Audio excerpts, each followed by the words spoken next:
Okay,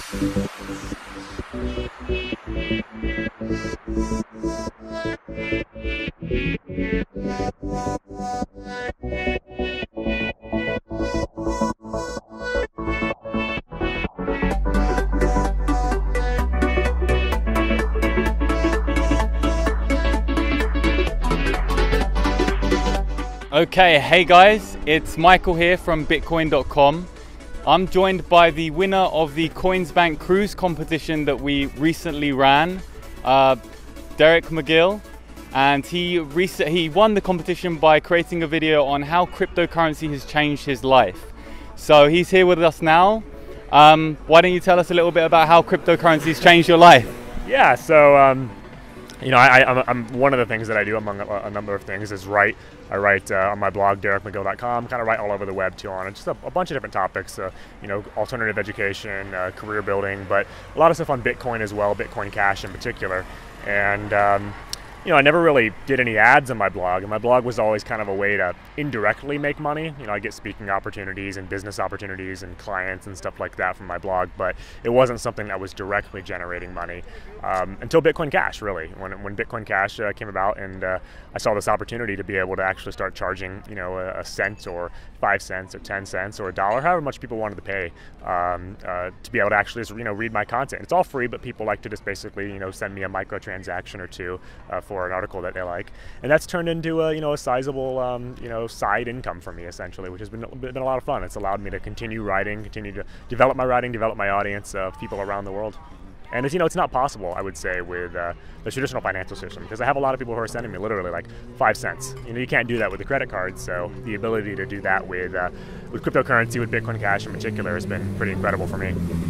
That's absolutely incredible. So that's just one kind of example of a practical use case of a cryptocurrency. So why Bitcoin Cash then? Why don't you use the traditional BTC network or Ethereum or something like that? Why is Bitcoin Cash have these microtransactions? It's in the name. It's in the name, right? You know, it's cash. I mean, that's what it is, and the name, you know, it accurately describes, I think what it is Bitcoin Cash is on a scaling roadmap that is going to allow it to continue to be used as cash. That will reliably be used as cash. You know, you can say something like BTC fees will sometimes be low, but that depends on usage. And I don't want to be in a situation with my blog where, you know, I've got a popular article trending and people suddenly can't send me Bitcoin because, you know, it's going to cost them too much in fees. I mean, that to me is a loss in money and a loss in an ability for me to connect to the audience. Now, you know, I'm a fan of Bitcoin Cash because I think it is, you know, I think it's Bitcoin, and I don't really think any other currency has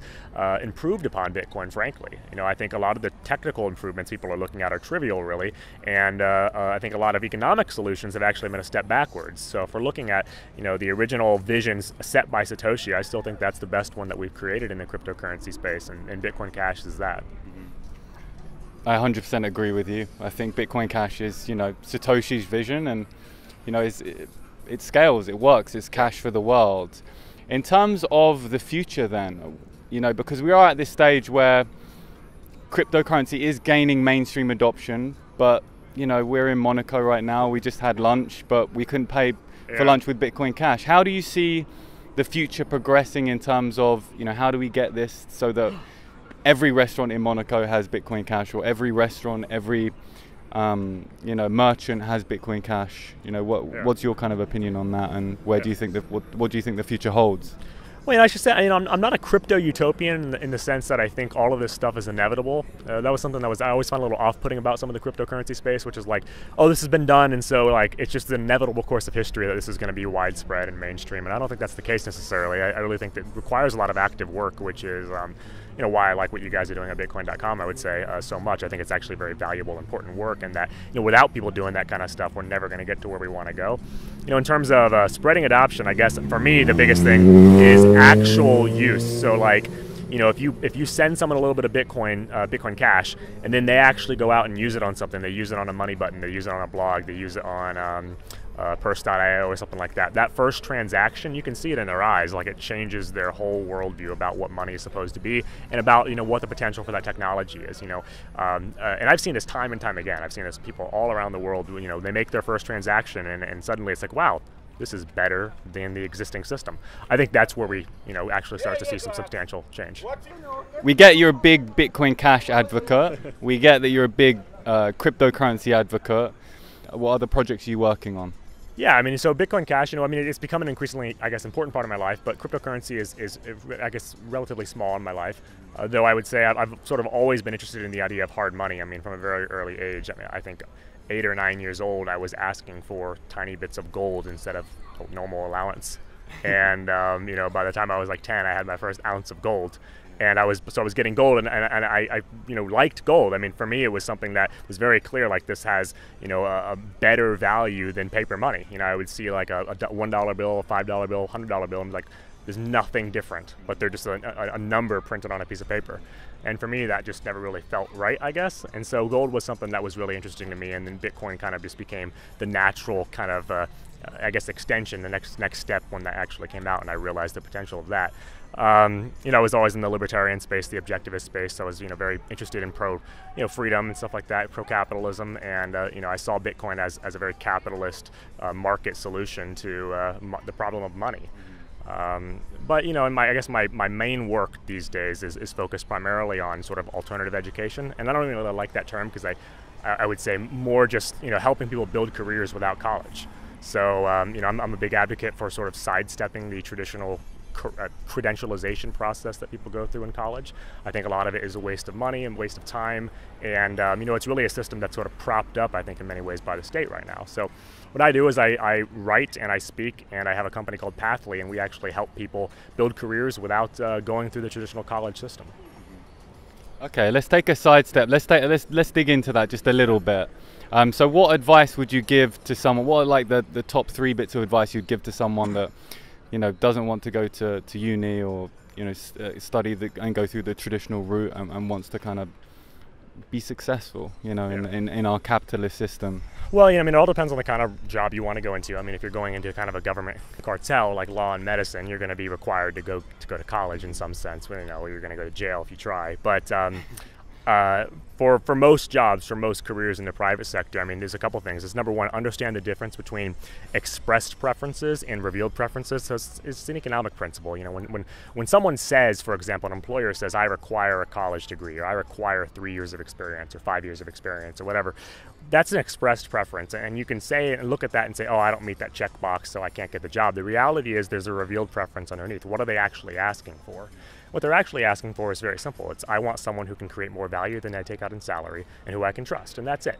And if you can signal that in a better way, you can sidestep any degree requirement you need. And this is what I've seen hundreds and hundreds of times from people all around the world. So it's not so much about checking off the specific box, but really understanding what do the employers actually want.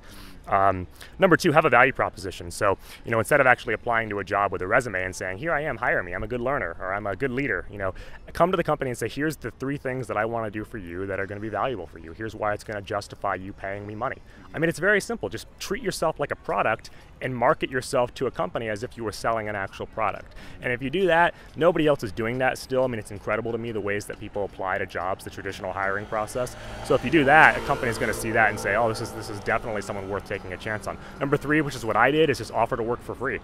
Offer to work for free, have a value proposition, say I'll do X, Y, and Z for free for a month. I'll give you a free trial, essentially, of me.